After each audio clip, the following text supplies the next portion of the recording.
अस्सलाम वालेकुम स्टूडेंट्स। एक क्लास कल हमने जो है वो एक बेसिक अकाउंटिंग देखी थी। और मैंने जैसे कि आपसे अर्ज किया था कि हमारा इस 4 महीनों के दौरान जो फ्लो ऑफ टॉपिक्स है वो ये है कि पहले एक बेसिक अंडरस्टैंडिंग आपको दे दी जाती है उसकी क्या कहते हैं अपना अकाउंट्स की, ताकि आपको ये पता चल जाए कि यार ये कैसे है, क्या चीज़ें हैं। ठीक है। उसके बाद फिर आपके पास चीज़ें आ जाती हैं दूसरी, इनकम बहुत टैक्स। बढ़िया। दोनों कर लो। यार ये जिनके माइक्स ऑन है ना, प्लीज ये अपने माइक्स म्यूट करें, प्लीज माइक्स अपने म्यूट करें, प्लीज माइक्स म्यूट करें। अच्छा सर जी, ऐसा है कि अब हम बाकायदा से स्टार्ट करने वाले हैं इनकम टैक्स को। ठीक हो गया। सर इनकम टैक्स में हम क्या करेंगे, आप हमें क्या बताएंगे? सर मैं इनकम टैक्स में आपको सब चीजें बताऊंगा, एक ओवरऑल फ्लो बता दूंगा, कैसे होती हैं, क्या चीजें होती हैं, किस तरीके से हम चीजों को लेकर चलते हैं। ठीक हो गया। अच्छा सर, सैलरी का एक हेड है, इस हेड से पहले क्या चीजें होती हैं, कौन सी चीजें होती हैं, किस तरीके से ये आपने अचानक से सैलरी पढ़ाना हमें क्यों शुरू कर दिया है? सर इससे पहले मैं आपसे थोड़ी सी कुछ बातें करूंगा, वो बातें शेयर करने के लिए स्क्रीन पे रहिएगा मेरे साथ। मैं आपसे एक और स्क्रीन शेयर कर लेता हूँ, क्योंकि देखें जब भी आप सफर पे जाते हैं, किसी भी सफर पे जाते हैं, यहाँ से आप जा रहे हैं पंजाब जा रहे हैं या आप केपीके जा रहे हैं, तो आपको सबसे पहले ये पता होना चाहिए कि यार बस कौन सी जाती है। ठीक है। और मैं जिस सफर पे जा रहा हूँ उस सफर के लिए मुझे क्या क्या जरूरियात होंगी, मेरी वो जरूरियात अगर मेरे पास हैं और वो तमाम सामान मेरे पास मौजूद है, तो मैं बहुत आसानी के साथ अपना सफर तय कर सकता। अदरवाइज मुझे उलझन भी होती रहेगी, सफर भी मेरा बदमजा होगा और मुझे चीजें भी सही तौर पे जो है वो मैं टैकल नहीं कर पाऊँ। तो सर ये बात आपने क्यों की? सर ये बात मैंने इसलिए की कि मैं अभी आपसे शुरू करने जा रहा हूँ इनकम टैक्स के टॉपिक्स। ठीक हो गया। सर ये इनकम टैक्स क्या चीज़ है, किस तरह से? आप में से जिन लोगों ने कल क्लास ली थी और जो आज नए हैं उनको ही बता दूं कि आप जो कुछ अकाउंटिंग करते हैं, जो कुछ अपने रिकॉर्ड्स बनाते हैं, जो कुछ आप कहते हैं कि मेरा प्रॉफिट ये है, मेरी सेल ये है, मेरा बिजली का खर्चा ये है, मेरा जो है वो तनख्वाहों का खर्चा ये है, मेरा इंटरनेट का खर्चा ये है, मेरे पास इतनी गाड़ियां हैं, मेरे पास उन गाड़ियों की मेंटेनेंस इतनी है, वो सब चीजें आपकी। लेकिन आप टैक्स वाले कुछ चीजों को, कुछ खर्चों को अपने हिसाब से मानते हैं। कैसे? सर वो कहते हैं डेप्रिसिएशन आप अपने हिसाब से नहीं करोगे, हमारे हिसाब से करोगे। आप जो है ना पेमेंट करोगे तो कैश में नहीं करोगे, आप बैंक के थ्रू करोगे। सर खर्चा तो वो कह रहे हैं, लेकिन उस खर्चे के लिए उन्होंने एक गाइडलाइन दे दी, एक मैकेनिज्म डिफाइन कर दिया। सर ये बातें सारी कहाँ लिखी हुई है? सर ये एक बाउंड्री है। मैंने कल भी अर्ज किया था, इससे पिछली क्लास में भी, कि इनकम टैक्स ऑर्डिनेंस 2001। क्या sir? Income tax ordinance 2001। Sir ये मेरी बाउंड्री है। सर इस बाउंड्री के अंदर मैं खेलूंगा, इस बाउंड्री के अंदर मैं जवाब दूंगा, इस बाउंड्री के अंदर एफबीआर मुझसे पूछ सकता है, इस बाउंड्री से बाहर एफबीआर मुझे कोई नोटिस नहीं भेज सकता, इस बाउंड्री के अंदर रहते हुए पूछगुछ होगी, इस बाउंड्री के अंदर रहते हुए मुझे जवाब बनाना होगा, इस बाउंड्री के अंदर रहते हुए मेरा और एफबीआर की बातचीत होगी, मुकालमाबाजी होगी, तमाम चीजें होंगी। तो सर आप ये कहना चाह रहे हो कि ये जो है एफबीआर का ये जो ग्राउंड है जिसमें हम क्रिकेट खेलेंगे, जिसमें हम प्लेइंग फुटबॉल करेंगे, वो हमारा ये इनकम टैक्स ऑर्डिनेंस होगा? बिल्कुल होगा। सर इस वक्त आपके साथ मैं एक स्क्रीन शेयर कर रहा हूँ। फलक शेर खान साहब, शायद आपके यहाँ पे प्रॉब्लम है या बाकी सब लोगों को भी आवाज का कोई इशू है? मेरे ख्याल में आवाज क्लियर है सबको।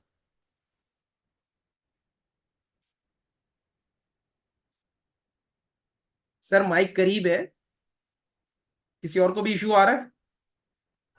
ठीक हो नो गया। सर आप सर। थोड़ा सा अपने एंड पे थोड़ा देखें, फलक शेरुल्ला साहब। अच्छा सर, अब मैं आपसे बात कर रहा था कि मेरी बाउंड्री क्या है। सर आप ये बातें हमसे क्यों करने जा रहे हैं? सर इसलिए करने जा रहा हूँ कि आज पहली क्लास है इनकम टैक्स की। मैं income tax salary, income from property, capital gain, income from business, tax depreciation, advance tax, cash withdrawal के ऊपर टैक्स लग रहा है। सर वो फाइलर, नॉन फाइलर, सर वो 182 वाला फॉर्म कहाँ से डाउनलोड होगा? सर एटीएल की लिस्ट कब अपडेट होगी?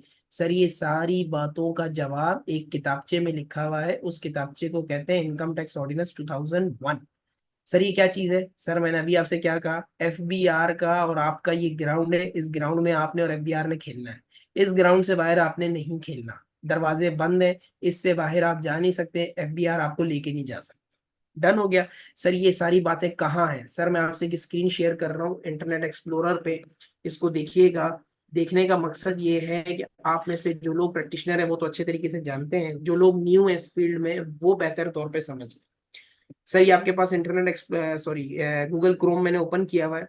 इस गूगल क्रोम के अंदर मैं ये आपके सामने फेडरल बोर्ड ऑफ रेवेन्यू की एक वेबसाइट ओपन कर रहा हूँ। ठीक हो गया सर जी। सर आप क्यों बता रहे हैं, हमें क्या पता नहीं है कि वेबसाइट कैसे ओपन होती है? सर थोड़ा वेट करें, मैं आपसे अर्ज करना क्या चाह रहा हूँ वो देखें। सर ये एफबीआर की वेबसाइट है। सर इसको क्या हम याद करें? सर आपने इसको घोल के नहीं पीना, सर आपका कोई टेस्ट नहीं होगा, सर आपने किसी पेपर में अपेयर नहीं होना। लेकिन सर ये वेबसाइट आपके लिए एक खजाना है। बेशक एफबीआर की कारकर्दगी 0/0 हो, बेशक एफबीआर आपकी उम्मीदों पर पूरा ना उतर रहा हो, बेशक एफबीआर को आप जितना मर्जी अच्छे अल्फाज में याद कर रहे हो, लेकिन सर ये पूरा वो क्या कहते हैं कानून का खजाना है। आपने एफबीआर के ऊपर छानबीन करनी, कुछ भी करनी है तो ये वेबसाइट आपको काम देगी। ठीक हो गया। सर आप बात कर रहे थे वो बाउंड्री की, वो आप कह रहे थे वो क्रिकेट खेलना है, वो उससे पीछे नहीं जाएगा, आप वो आपको लेके नहीं जा सकता। सर वो क्या चीजें था? सर ये देखें, आपके पास यहाँ पे नजर आ रहा है, ये सबसे पेज के आखिर में एक्ट लिखा हुआ आ रहा है। ये मुझे इसको सर्कल कर रहा हूँ। ऑर्डिनेंस लिखा हुआ आ रहा है। ठीक हो गया। रूल्स लिखा हुआ आ रहा है। ठीक हो गया। एसआरओ नोटिफिकेशन लिखा हुआ आ रहा है। ऑर्डर सर्कुलर लिखे हुए आ रहे हैं। ठीक हो गया। सर यही वो ग्राउंड्स है, यही वो पिच है, सर यही वो साजो सामान है जिसकी बुनियाद के ऊपर हम और एफबीआर आपस में बातचीत करेंगे और एक दूसरे को हराने की कोशिश करेंगे। ठीक है, जो बात करेंगे इन्हीं चीजों के दरमियान में करेंगे और यहीं से करेंगे। ठीक हो गया। सर अब देखिएगा मैं कहाँ क्लिक कर रहा हूँ और किस जगह से मैं आपको लेकर जा रहा हूँ। सर ये ऑर्डिनेंस है, मैंने इस ऑर्डिनेंस पे क्लिक किया तो ये एक मुझे दूसरे पेज पे ले जाएगा। ठीक हो गया। सर ये आपको पेज पे नजर आ रहा है एक्ट ऑर्डिनेंस रूल्स। सर यहाँ ये लिखा हुआ आ रहा है इनकम टैक्स ऑर्डिनेंस। क्या लिखा हुआ आ रहा है सर जी? ये लिखा हुआ आ रहा है आपका, ये रहा इनकम टैक्स ऑर्डिनेंस। क्या लिखा हुआ आ रहा है? Income tax ordinance. सर ये आप हमें क्यों बता रहे हैं, कि हमें पता नहीं था? नहीं सर, ये बताने का मकसद है, हो सकता है हर क्लास में मैं ये हरकत करूंगा, लॉग इन करूंगा आपके सामने, सॉरी मीटिंग ज्वाइन करूंगा, मैं क्रोम पे जाऊंगा, बार बार ये करूंगा ताकि आपके जहनों में ये बात बैठ जाए। आप यहाँ से सीटीए का कोर्स करके जाएं, ताहयात आपके जहनों में हो कि हाँ यार एफबीआर की वेबसाइट पे जाओ, वहां से ऑर्डिनेंस निकालो। तो सर ये भी हमारी एक तरह से प्रैक्टिस होती है कि बच्चों के जहनों में वो चीज बिल्ट इन कर दो कि यार आपको यहाँ से जाके ये रेलेवेंट चीज मिलेगी और यहाँ से आपने अपना गेम खेलना है। ठीक हो गया सर जी। सर जी क्लिक करें इस पे, पता नहीं आप क्या क्या बातें कर रहे हैं। अच्छा सर जी, ये क्लिक किया हमने इसके ऊपर तो ये हमारे सामने सारी चीजें आ गई। सर ये जो लेटेस्ट वाला मेरे पास पड़ा हुआ है, income tax ordinance amended up to 30/6/2023, sir इस पे मैंने क्लिक कर दिया। सर कर दिया क्लिक? बिल्कुल सर। सर फाइल बहुत बड़ी है शायद। जी जी। सर ये फाइल है 781 पेजेस की। कितने पेजेस की है? 781 पेजेस की। सर ये क्या कहलाता है? सर ये आपके पास सामने नजर आ रहा है इनकम टैक्स ऑर्डिनेंस। सर आपने रटे नहीं मारने हैं, मैं बकायदा रिकॉर्डेड लेक्चर है और मैं बोल रहा हूँ, मुझे पता है। अगर आप एफबीआर के चेयरमैन से भी जाके पूछेंगे ना कि सर फलां सेक्शन में क्या है, तो वो आगे से यही कहेगा यार मुझे जरा किताब दो, मैं जरा देख के बताता हूँ। हमसे भी आप पूछेंगे ना यार फलां सेक्शन क्या है, तो हम भी आपको यही कहेंगे यार किताब दो, हम देख के बताते हैं। तो सर ये ऑर्डिनेंस को आपने रटना नहीं है, आपको इसको लेकर किसी पेपर में अपेयर नहीं होना है, आपका कोई टेस्ट नहीं होगा, आपने कोई यूनिवर्सिटी का पेपर नहीं देना है। लेकिन आपको ये पता हो कि यार मेरा ये किताबचा जो है वो एफबीआर के हवाले से और मैंने इसको फॉलो करना है। डन हो गया सर जी। सर जी इसका है क्या, इसमें मसले क्या क्या है, या थोड़ा सा एक ओवरव्यू दें? सर वही दे रहा हूँ आपको। सर ये देखें, ये इनकम टैक्स ऑर्डिनेंस है। इस इनकम टैक्स ऑर्डिनेंस के अंदर मुख्तलिफ चैप्टर्स दिए हैं। सर आपको याद होगा 9th 10th में, या जो लोग फर्स्ट ईयर सेकेंड ईयर में भी, सर हमने एक मैथ्स की बुक ले लें या फिजिक्स की बुक्स ले लें तो हर एक चैप्टर होते थे, उस चैप्टर के अंदर मुख्तलिफ टॉपिक्स कवर होते थे और हर चैप्टर दूसरे चैप्टर से लिंक होता था। ठीक हो गया। Sir same case is here. Income tax ordinance के अंदर भी इन्होंने जो पूरा ऑर्डिनेंस है उसके अंदर कुछ चैप्टर्स डिफाइन किए हुए हैं। सर हर चैप्टर का एक अपना काम है, उस चैप्टर के मुताबिक वो चीजें जो है वो करते हैं। सर ये देखें ना टेबल ऑफ कंटेंट, सर ये सारे टेबल ऑफ कंटेंट दिए हुए हैं। डन हो गया। सर ये सारे सेक्शन यहाँ मौजूद है, इन सेक्शंस को देखते हुए आप जो है वो फिर देखते हैं कि मेरे पास क्या है और क्या नहीं। ठीक हो गया सर। सर इन सेक्शंस में क्या लिखा हुआ है, सर पढ़ने की जरूरत नहीं है, जो चीज जिस वक्त रेलेवेंट होगी उस वक्त हम आपको बताएंगे कि ये मामला कहाँ चलना है, कैसे चलना है। ठीक हो गया। सर ये सारे सेक्शंस दिए हुए हैं। सर अभी मैंने आपसे एक स्क्रीन शेयर की थी जिसके ऊपर salary taxation and related concept था। ये देख रहे हैं सर, सामने नजर आ रहा है आपको ये सैलरी? ठीक हो गया सर। उसके बाद आप यहाँ आ जाए सर, इनकम फ्रॉम बिजनेस पे आ जाए। ठीक हो गया सर। उसके पहले income from property, income from business. अच्छा सर, नीचे आएगा आपके पास capital gain. Sir income from other sources.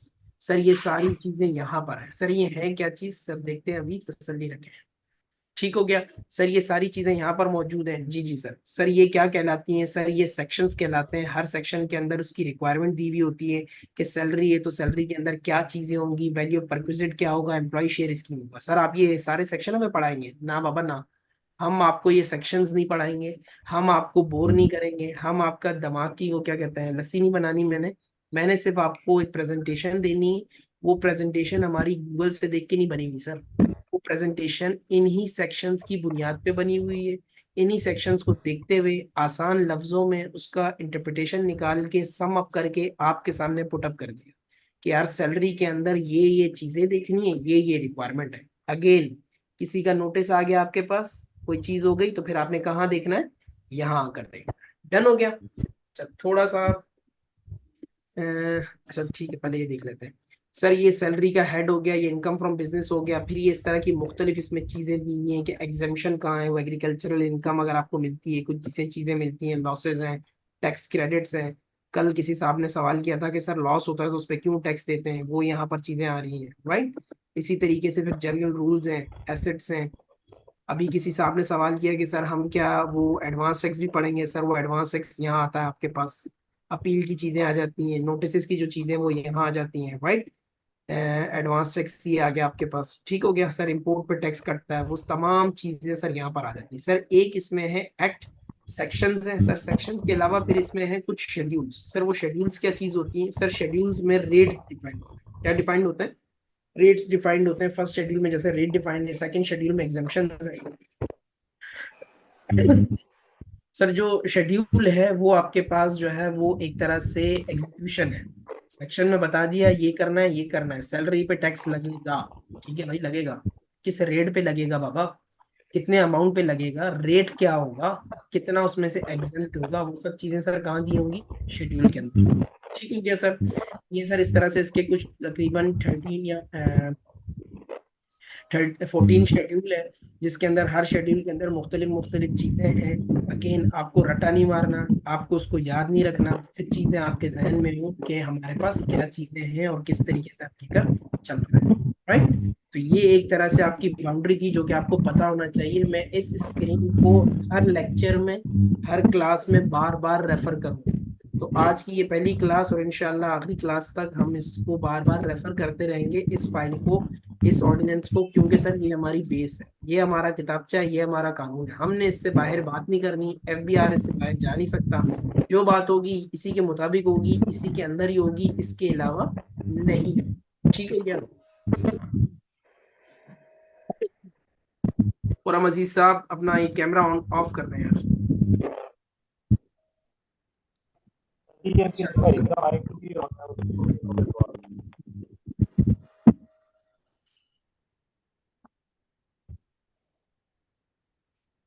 अच्छा सर जी, अभी एक में वेट करें जरा, मैं एक और चीज़ आपके साथ शेयर कर लूँ, वो भी काफ़ी इम्पोर्टेंट है।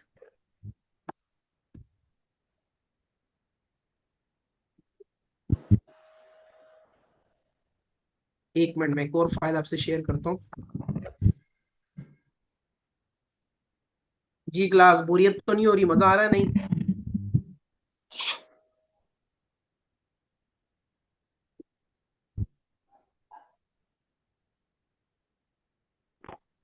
अभी ये शोर आ रहा है कि जो हमारे होना है उसको करवा दें। सॉरी? ये शोर आ रहा सर है थोड़ी सी आपकी डिस्टॉर्शन तरफ हो रही है। मेरी तरफ से डिस्टॉर्शन हो रही है? से। किसी यस माइक सर। को मैं यार चैट यूज़ किया करें बॉस, चैट यूज़ किया करें। आप लोग बोलना शुरू हो जाते हैं फिर सबको डिस्टरबेंस होती है, चैट बॉक्स यूज़ किया करें।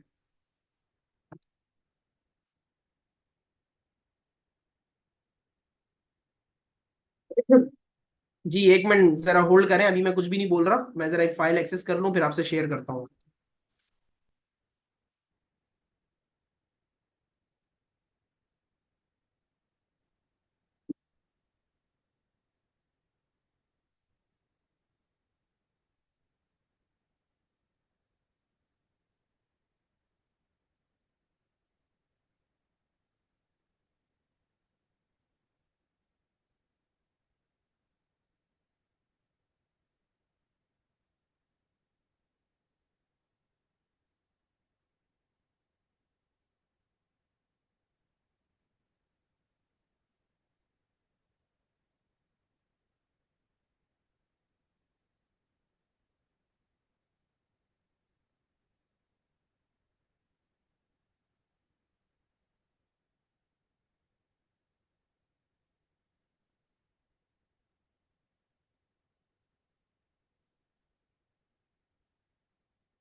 जी जी मिल गई।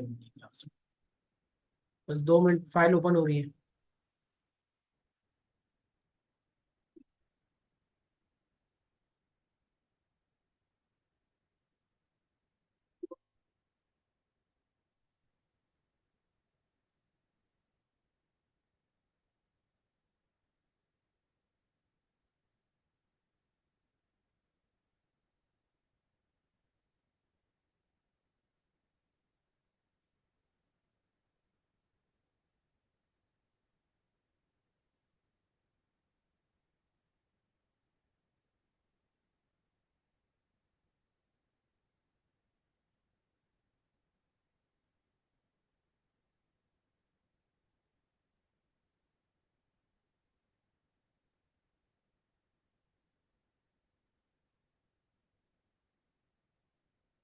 जी स्क्रीन शेयर हो गई आपसे? जी सर। ठीक हो गया। अच्छा सर जी, मैंने अभी आपसे एक इससे पहले एक स्क्रीन शेयर की थी जिसमें मैंने एफबीआर की वेबसाइट पे जाकर आपको ये बताया कि वो किताबचा कहाँ रखा हुआ है। कुछ लोग जो प्रैक्टिस में इन्वॉल्व हैं, जैसे आज कुछ लोग हमारे साथ ऑन बोर्ड हुए हैं, तो वो प्रैक्टिस में पहले से इन्वॉल्व हैं, तो उन लोगों ने तो लाजमी तौर पे कोई ना कोई हार्ड कॉपी खरीदी भी होगी। तो सर आप में से भी अगर जो लोग हार्ड कॉपी से पढ़ने के ख्वाहिशमंद हैं, तो वो ये इनकम टैक्स ऑर्डिनेंस बेतहाशा ऑथर्स हैं, मार्केट के अंदर अवेलेबल है, उनकी हार्ड कॉपी भी ले सकते हैं।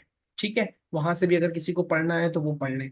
सर ये आप कुछ समझ नहीं आया, पहले आप सैलरी शुरू करवाने वाले थे लेकिन आप फिर वहां ले गए। सर मैं आपको जानबूझ कर मैंने सैलरी की स्लाइड आपके सामने ओपन की थी, लेकिन उससे पहले मैंने आपके दिमाग में ये बात डालनी थी कि ये सैलरी, ये income from property, income from business, ये सब चीजें कहाँ से आ रही हैं?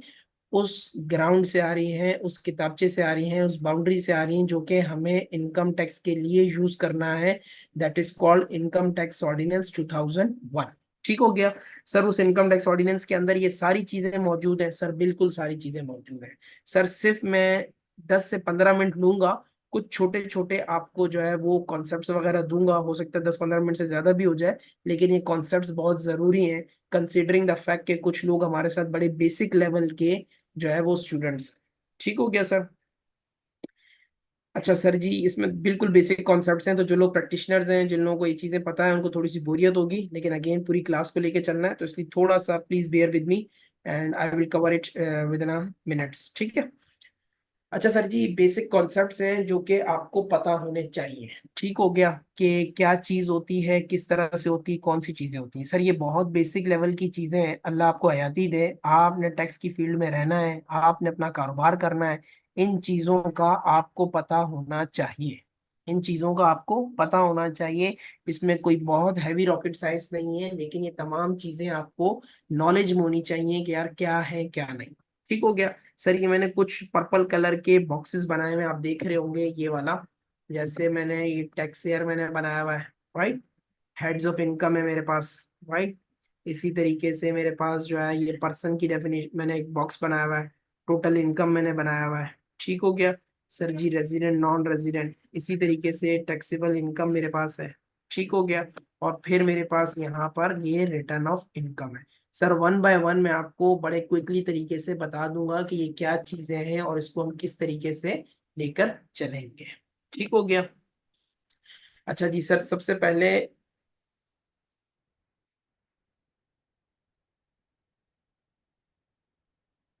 ठीक है अहमद चंद्रिका साहब, मैं बेसिक के हिसाब से ही चला रहा हूँ। अच्छा सर जी, सबसे पहले टैक्सेयर है section 74 of income tax ordinance 2001। Sir देखें, आप कैलेंडर देखते हैं, दीवार पे टंगा हुआ होता है हमने, या हमारे मोबाइल पे भी अवेलेबल होता है। 12 महीने होते हैं जनवरी से लेके दिसंबर तक। 12 महीने होते हैं, उसको हम कहते हैं यार ये 2023 का साल था। क्या कहते हैं? 2023 का साल था। अब कौन सा साल चल रहा है? 2024 का। इंग्लिश कैलेंडर है ना। जनवरी से लेके दिसंबर तक का जो भी साल होगा उसको मैं क्या कहता हूँ? यार ये मेरे पास साल है, 12 महीनों का है। जो साल होता है उसको उस हिसाब से डिनोट कर देता हूँ। कैसे? अभी कौन सा साल चल रहा है? 2024। उससे पहले कौन सा साल खत्म हो गया? 2023। उससे पहले कौन सा साल खत्म हो गया? 2022। सर अगेन, मैंने अभी कहा कि हम जो भी बात करेंगे उस किताबचे के मुताबिक करेंगे। उस किताब के अंदर जो लिखा हुआ है वो लिखिए। आपने एक चीज और की होगी कि मैंने हेडिंग के अंदर बकायदा आगे रेफरेंस दिया हुआ है। अगेन मैं अपनी बात को रिपीट कर रहा हूँ, ये गूगल से उठा के चीजें नहीं कॉपी पेस्ट है, बल्कि आपके उसी इनकम टैक्स ऑर्डिनेंस के मुताबिक ये स्लाइड्स बनी हुई हैं। और इनके अंदर ही हमने ये सारी चीजें आपसे शेयर करनी है, आपको पढ़ानी है, ताकि आपको पता हो। अगेन रट्टा नहीं मारना है। कोई आपको जिंदगी में नहीं पूछेगा कि टैक्स ईयर का सेक्शन कौन सा है। आपको अगर पता करना हुआ तो आप फौरन हार्ड कॉपी में जाके सर्च कर सकते हो, ऑनलाइन जाके देख सकते हो, तो वहां से आपको सेक्शन पता चल जाएगा। लेकिन for the purpose of reference, for ease of reading, मैंने ये रेफरेंस नंबर, सेक्शन का रेफरेंस यहाँ दिया है। ठीक हो गया। सर मैं बात कर रहा था आपसे कैलेंडर के ईयर की। इस साल के 12 महीने हैं, जनवरी से लेके दिसंबर तक चल रहा है। 2024 का चल रहा है, उससे पहले 23, उससे पहले 22। सर इनकम टैक्स के अंदर जो मेरा साल होता है ना, वो शुरू होता है 1 जुलाई से और खत्म होता है 30 जून। होते 12 महीने ही हैं, क्योंकि 12 महीने का ही साल होता है। लेकिन सर वो कहाँ से शुरू होगा? जुलाई से शुरू होगा और जून पे खत्म होगा। सर ये आपने क्या पाख डाल दिया हमारे साथ, क्यों? सर मतलब 30 जून 2023 पे जो साल खत्म हो रहा है, मैं अब उसको क्या बोलूँ? 2022 बोलूँ या 2023 बोलूँ? क्यों 6 महीने तो उसके आ रहे हैं 2022 में, 6 महीने उसके आ रहे हैं 2023 में। क्योंकि सर ये वाला जो शुरू हुआ होगा आपके सामने, ये पहला वाला, सर ये पहला वाला कब शुरू हुआ होगा? ये वाला सर ये 1 जुलाई को शुरू हुआ होगा ना। कब शुरू हुआ होगा? सर ये शुरू हुआ होगा 1 जुलाई को। ठीक हो गया। सर ये 1 जुलाई को जब शुरू हुआ होगा, तो सर 6 महीने इसके 22 के अंदर आए और 6 महीने इसके कहाँ पर आए? 23 में आए। तो सर मैं इसको क्या नाम दूं? सर मैं, आप इसको कोई नाम ना दें, आप क्यों परेशान हो? सर आप ये देखें कि जून कौन से साल में कवर होगा। जून कौन से साल में गिर रहा है? सर जून तो गिर रहा है 2023 में, क्योंकि आप यही लिखते हो ना, जून 30 2023। तो सर फिर मैं इसको कौन सा टैक्स ईयर कहूंगा? सर मैं इसको टैक्स ईयर कहूंगा टैक्स ईयर 2023।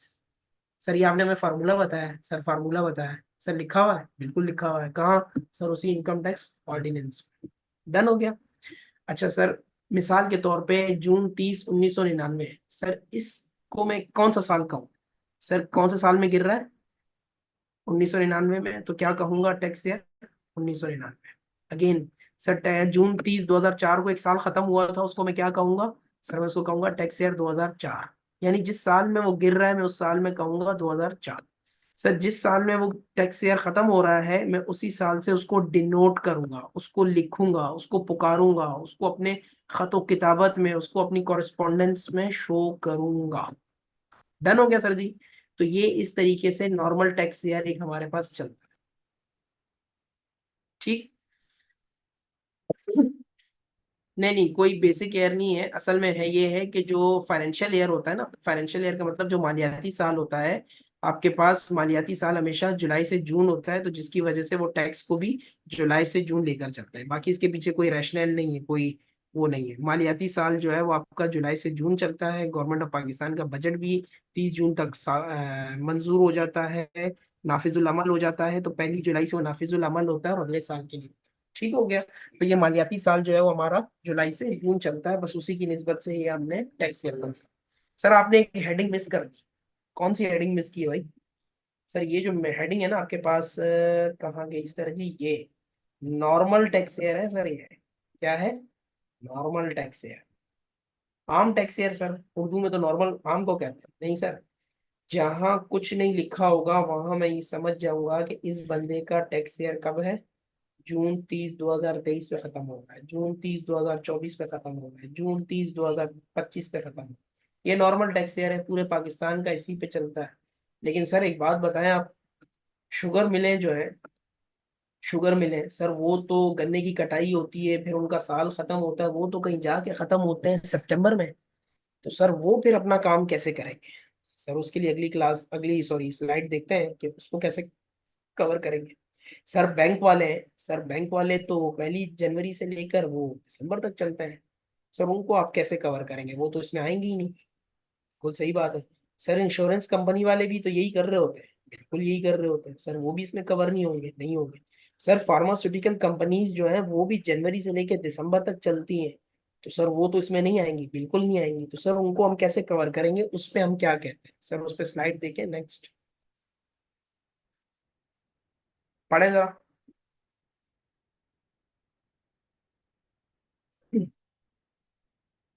साल के 12 महीने ही होते हैं सर, चाहे वो जुलाई से जून में चले, जनवरी से दिसंबर में चले, अक्टूबर से सितंबर में चले, या आपका मार्च से फरवरी तक चले। जो भी चले आपका, वो 12 महीने का जो पीरियड है वो आपका क्या कहलाता है? ईयर कहलाता है। सर बड़ा आसान फार्मूला है, अगर 30 जून पे 12 महीने खत्म हो गए तो सर 12वां महीना कब खत्म होंगे, कब शुरू होंगे? जुलाई से जून पे। जून पे 12वां महीना खत्म हो रहा है तो पहला महीना कब शुरू हुआ होगा? जुलाई पे। सर पहला महीना शुरू हो रहा है 1 अक्टूबर में, तो सर 12वां महीना कहाँ खत्म होगा? 30 सितंबर में। सर पहला महीना शुरू हो रहा है जनवरी पे, तो 12वां महीना कहाँ खत्म होगा? 31 दिसंबर में। तो सर जो 12 महीने का पीरियड है वो तो होता है एयर, इसमें तो कोई शक नहीं। लेकिन सर अगर 30 जून को वो एयर खत्म हो जाता है तो वो मेरा नॉर्मल टैक्स एयर है। ठीक। लेकिन सर अगर मेरे 12 महीने खत्म हो रहे हैं किसी भी डेट पे 30 जून के अलावा, सर वो मेरा स्पेशल टैक्स एयर है। सर मेरा तो 12 महीने खत्म हो रहे हैं 30 अप्रैल को, कोई बात नहीं भाई, वो भी स्पेशल टैक्स ईयर है। फार्मूला क्या है? 30 जून के अलावा जितनी भी तारीखें आ रही हैं पूरे कैलेंडर में, जितनी भी तारीखें आ रही हैं, अगर किसी भी तारीख पे 12 महीने खत्म हो रहे हैं तो सर वो मेरा स्पेशल टैक्स ईयर कहलाएगा। डन हो गया सर जी। नॉर्मल टैक्स ईयर कौन सा होगा? जिसमें 12 महीने, मेरे 12वां महीना 30 जून पे खत्म हो रहा होगा, वो मेरा नॉर्मल ईयर। 30 जून के अलावा किसी भी तारीख के ऊपर 12 महीने खत्म हो रहे होंगे, वो मेरा क्या कहलाएगा? Special tax. बड़ा आसान है सर जी, कोई टेंशन नहीं है, कोई घबराहट नहीं है। ठीक हो गया। बैंक वाले, शुगर मिल वाले, ये सब चीजें। सर आप जरा पिछली स्लाइड पर आए, आपने शायद कुछ चीजें ना तेजी में पेल ली है शायद। नहीं नहीं भाई, पेली नहीं है, जरा देखो। सर 30 जून 2023 आप कह रहे हो कि ये साल है, ठीक हो गया। सर आप कह रहे हो कि मैं इसको क्या पुकारूंगा? मैं इसको पुकारूंगा टैक्स ईयर 2023 पुकारूंगा। क्या पुकारूंगा सर? Tax year 2023 पुकारूंगा। यार ये मेरा टैक्स ईयर 2023 है, 12 महीने का ही साल है ना। 12वां महीना कब खत्म हुआ? 30 जून पे। कब खत्म हुआ? 12 महीने 30 जून पे। डन हो गया। और इसको मैं पुकार किस नाम से रहा हूँ? Tax year 2023। डन हो गया। बड़ा आसान है। सर स्पेशल में क्या करेंगे? अगर स्पेशल में मान लें सर कि 31 दिसंबर को 12 महीने पूरे हो रहे हैं, उसको आप किस नाम से पुकारेंगे? ये देखते हैं सर।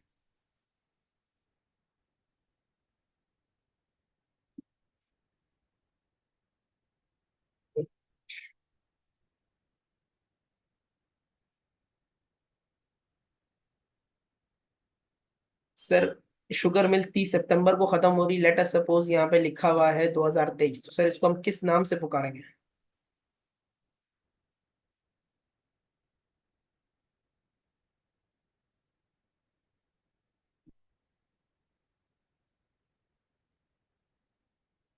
ठीक हो गया। सर ये 30 सितंबर के आगे अगर 2023 लिखा हुआ है तो इसको मैं किस नाम से पुकारूंगा? ये एक सर इम्पोर्टेंट एस्पेक्ट है। ये एक इम्पोर्टेंट एस्पेक्ट है जो आपको पता होना चाहिए। मोहम्मद वारिस साहब, किस चीज का डिस्कनेक्शन आ रहा है आपको? हमारी तरफ से कोई नहीं है बॉस, आप अपने एंड पे चेक करें। बाकी किसी के स्टूडेंट को तो मसला नहीं हो रहा? ठीक हो गया। अच्छा सर जी, मैंने अभी आपसे अर्ज किया कि 12 महीने साल के एयर कहलाता है, मसला ही नहीं है। 30 जून को खत्म होगा, जिस साल में खत्म हो रहा है, 12 महीने 30 जून की डेट पे खत्म हो रहे हैं, उसको नॉर्मल टैक्स ईयर कहेंगे। पुकारेंगे किस नाम से? 23 में 30 जून गिर रहा है तो कहेंगे यार ये टैक्स ईयर 2023 है। 22 में 30 जून गिर रहे हैं तो सर कहेंगे ये टैक्स ईयर 2022 है। 1999 में 30 जून गिर रहा है तो सर कहेंगे ये टैक्स ईयर 1999 है। सर 1986 में अगर 30 जून गिर रहा है तो मैं क्या कहूंगा, ये 1986 टैक्स ईयर है। ठीक हो गया। सर 2007 में अगर 30 जून गिर रहा है तो मैं कहूंगा ये टैक्स ईयर 2007 है। ठीक हो गया। अच्छा जी।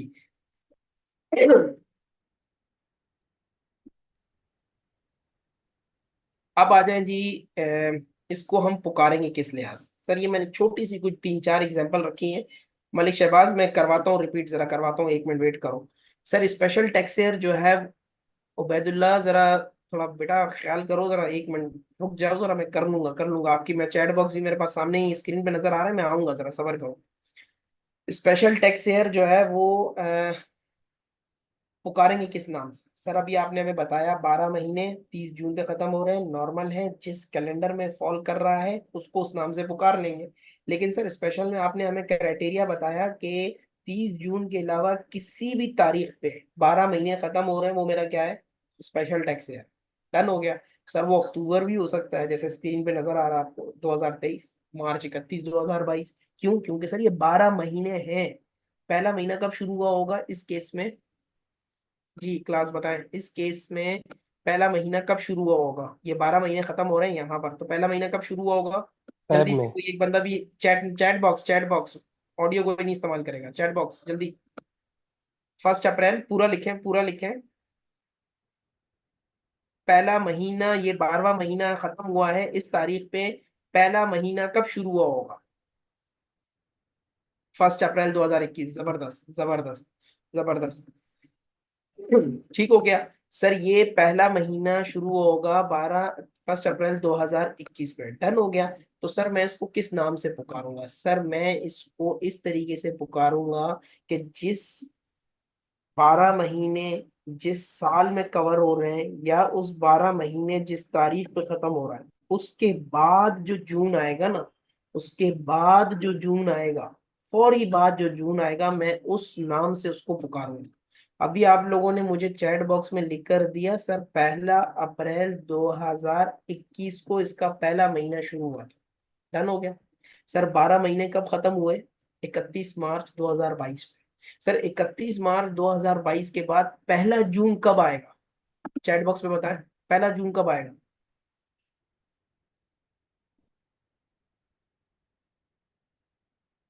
2022। जबरदस्त, 2022 में। तो सर मैं इसको किस नाम से पुकारूंगा? Tax year 2022। सर पहली वाली एग्जांपल लें, 31 अक्टूबर 2023 के बाद पहला जून कब आएगा? ये 12 महीने खत्म हुए कब? 31 अक्टूबर 2023 पे टैक्स ईयर, इसको मैं किस नाम से पुकारूंगा? वैसे तो सामने लिखा हुआ ही है, लेकिन इसके बाद जून कौन सा आएगा? 31 अक्टूबर 2023 के बाद पहला जून कब आएगा? जून 2024। जबरदस्त, जून 2024। सर वो जून 2024 को मैं क्या कहूंगा? Tax year 2024। डन हो गया। सर ये 5 10 मिनट की हमारी जो डिस्कशन थी, ये क्यों डिस्कशन आपने करवाई, क्यों हमारा आपने दिमाग खराब किया? सर मैंने आपका दिमाग इसलिए खराब किया कि ये ताहयात आपके साथ ये चीजें चलेंगी। टैक्स ईयर कौन सा है? 2019। सर मुझे नोटिस आया हुआ है। 1 मिनट सर, कौन सा नोटिस आया? सर वो एक एडवांस टैक्स का नोटिस है। अरे भाई कौन से साल का आया है? सर 3 4 नोटिस आए हैं, एक 2022 का आया है, एक 2023 का आया है, एक 2024 का आया है। अच्छा, 3 सालों के नोटिस आए हैं। क्या साल है सर ये टैक्स ईयर की मैं बात कर रहा हूँ, राइट? वो टैक्स ईयर कौन सी नोटिस भेजा है उसने? सर उसने मुझे दिया है नॉर्मल टैक्स ईयर। सर मेरा तो जुलाई टू जून है। ठीक हो गया। नहीं सर, मेरा तो वो एयर चल रहा है 1 जनवरी से लेकर 31 दिसंबर तक। ओहो, इसका मतलब अगर आप 2022 की बात कर रहे हो तो इसका मतलब आप मुझे डेटा दोगे 1 जनवरी 2021 से 31 दिसंबर 2021 तक, राइट? क्यों? क्योंकि सर मैं उसको किस नाम से पुकार रहा हूँ? जून टैक्स ईयर 2022 से। लेकिन वो 12 महीने कब खत्म हो रहे हैं? दिसंबर में खत्म हो रहा है। उसके बाद वाला जो जून आ रहा है वो कब आ रहा है? 22 में आ रहा है। तो मैं उसको किस नाम से पुकार रहा हूँ? Tax year 2022। डन हो गया।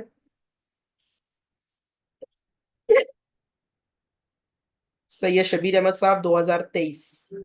2023। ठीक हो गया जी। अच्छा सर जी, ये तीसरी स्लाइड, कुछ बच्चा कह रहा था कि यार इसको, बच्चा था पता नहीं बड़ा आदमी था। ये जो है वो स्लाइड आप बता दें सर। इस स्लाइड के अंदर कुछ नहीं था, कुछ छोटी छोटी चीजें थी, बेसिक कॉन्सेप्ट थे जो कि मैंने क्लियर करने थे, ताकि एक पहली क्लास से आपको एक रिफ्रेश मिल जाए इसका। डन हो गया सर जी। अच्छा सर जी, अब आ जाए दूसरी अगली चीज पे। बहुत ज्यादा आप जो है ना हमें वो चेंज कर। सर मिसाल के तौर पे एक बंदा है, वो अपनी रजिस्ट्रेशन करवाता है और उसका नॉर्मल टैक्स ईयर कहलाता है 1 जुलाई 2022 से 30 जून 2023। ठीक हो गया। सर किसी वजह से, मान लें किसी वजह से वो बंदा अपना टैक्स ईयर चेंज करवाता है। वो कहता है कि यार मेरा जो है ना नॉर्मल टैक्स ईयर रखो, और मेरा जो नॉर्मल टैक्स ईयर था उसको हटाकर स्पेशल टैक्स ईयर रखो, और मैं जो है ना अपना रिटर्न फाइल करूँ। सर बीच में कहीं ना कहीं गैप तो आएगा ना। कैसे? एग्जाम्पल देखें या जो आपके साथ स्क्रीन पे शेयर हुई है। नॉर्मल टैक्स ईयर कब से कब तक का था? जी जी उबैदुल्ला साहब।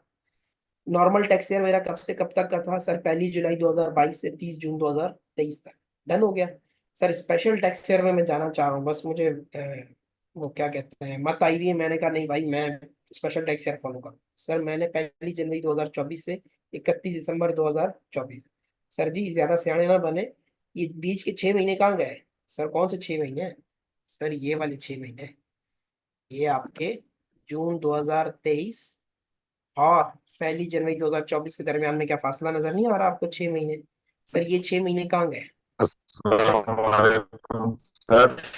यार ये माइक ऑफ करें। अस्सलामुअलैकुम सर। यार आप सर पढ़ते में सर बात मैं करें। मैं सर आपसे रिक्वेस्ट करना चाह रहा हूँ। मैं मुसलसल जब से आपने क्लास शुरू की है ट्राई कर रहा हूँ। मैं बार बार आउट हो जाता हूँ।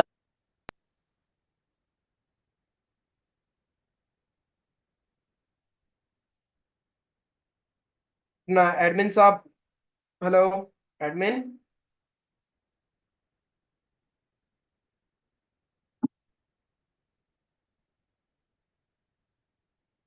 अभी आ रही है? वॉइस में इंटरनेट का मसला आ रहा है कोई?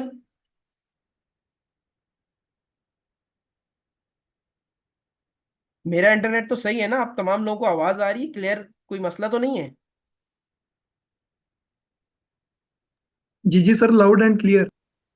ठीक है, ये मेरे ख्याल में उनका बेचारों का जो है ना वो कुछ मसला है, तो वो कोई इशू हो गया। खैर, एडमिन अपना काशिफ साहब या अपना तनवीर साहब, यार इस स्टूडेंट का देखें यार, इसका क्या मसला है जरा, या इनको जरा कांटेक्ट करें अगर आप मुझे सुन रहे हैं तो प्लीज। अच्छा जी, मैं आपसे अर्ज कर रहा था कि ये जो है वो 6 महीने रहते हैं। नॉर्मल टैक्स ईयर था मेरा जुलाई 2022 से जून 2023 तक। उसके बाद मेरा स्पेशल टैक्स ईयर था 1 जनवरी 2024 से 31 दिसंबर 2024। तो सर बीच के 6 महीने तो मेरे गायब हो गए ना। तो वो क्या 6 महीने में मौज मस्ती करूंगा, नारायण का कान घूमने जाऊंगा? नहीं सर जी, उस 6 महीनों का भी आपको हिसाब तो देना होगा ना। सर ये बातें सारी कहाँ लिखी हुई हैं? आप अपनी तरफ से लेकर आ रहे हैं, कहीं लिखी हुई है? सर ऊपर देखें स्क्रीन पे, सेक्शन 74 है जिसके अंदर ये सारी चीजें हैं। सर ये हकीकी दुनिया में ऐसा होता है? बिल्कुल होता है, क्यों नहीं होता है? सर एक नई कंपनी बनी है दुबई के अंदर, उसके पार्टनर्स बैठे हुए हैं पाकिस्तान में, उन्होंने इन्वेस्टमेंट की है। सर वो दुबई में एयर फॉलो करते हैं जनवरी से दिसंबर। यहाँ उन्होंने रजिस्ट्रेशन करवाई, फेसबुक पे गए, एक कंसल्टेंट को देखा, उसने कहा मैं 500 रुपये में एनटीएन बना के दूंगा। वो खुश हो गया, उन्होंने बोला भाई पाकिस्तान तो बड़ा सस्ता मुल्क है। उन्होंने एनटीएन बना लिया, पता चला भाई वो जुलाई टू जून में चल रहा है। उनका वहां पे साल शुरू हो रहा है जनवरी से दिसंबर में। अब उन्होंने कहा कि भाई क्या करना है, तो उन्होंने कहा कि भाई अब आप अपना टैक्स ईयर चेंज करो। क्या करवाओ? चेंज करो। तो सर जब वो चेंज करवाने जाएंगे तो बीच में कुछ ना कुछ पीरियड ऐसा आएगा जो किसी भी पीरियड में फॉल नहीं कर रहा हो, क्योंकि फौरन से 12 महीने तो फॉल नहीं कर रहे होंगे ना, 6 महीने का गैप आएगा। जैसे इसी एग्जाम्पल को देख लें जो आपकी स्क्रीन पे नजर आ रही है। तो सर ये जो स्क्रीन पे नजर आ रही है, ये जो 6 महीने का गैप है, इसको क्या कहते हैं? Transitional tax year. इसकी अपनी रिक्वायरमेंट है।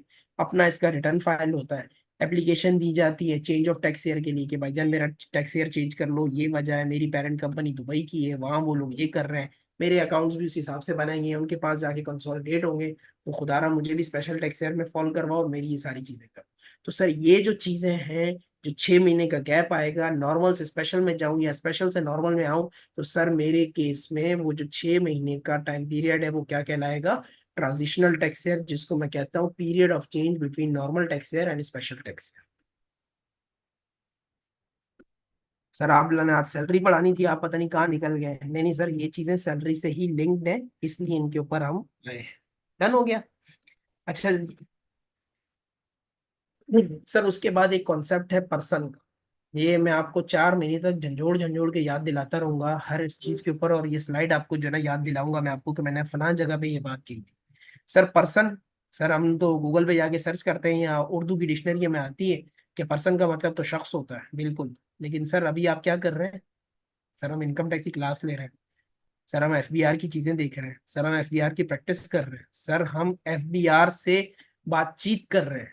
तो सर जब एफबीआर से बातचीत कर रहे हैं तो फिर एफबीआर की बातें मानेंगे ना। तो सर एफबीआर ने कहा कि भाई मेरे नजदीक पर्सन का मतलब 3 लोग होते हैं। एक इंडिविजुअल, फर्द वाहिद, जो अक्सर हम फेसबुक वगैरह पे देखते हैं। आवाज क्लियर है मेरी आपको? जी जी सर, क्लियर है। ठीक। अच्छा, फर्द वाहिद, दूसरा पार्टनरशिप जो आप लोग देखते हैं, तीसरा कंपनी। फर्द वाहिद कौन से, सर वो जो 500 रुपये लेकर आपका एनटीएन बना देते हैं, ठीक हो गया। सर वो फर्द वाहिद, मैं फर्द वाहिद हूँ, आप फर्द वाहिद हैं। सर एक होती है पार्टनरशिप, 4 दोस्त मिल गए, उन्होंने अपनी संगत को देखते हुए अपना कारोबार शुरू किया, एक पार्टनरशिप उन्होंने बना ली। कुछ वकला हजरात ने मिलकर लॉ फर्म बना ली। कुछ लोगों ने जिंदगी के 40 साल गुजारे, सीए कर भी लिया, उन्होंने बाल उड़ गए उनके, उसके बाद उन्होंने कहा हम सीए की फर्म बनाते हैं। तो सर वो सीए की फर्म में 2-3 लोगों ने, 4 लोगों ने बनाया, तो उसको हम क्या कहते हैं सर, ये एसोसिएशन ऑफ पर्सन है जो कि पार्टनरशिप है। सर कंपनी का मतलब आप क्या लेना चाह रहे हो, सर कंपनी का मतलब जो एससीसीपी के पास रजिस्टर्ड होगी।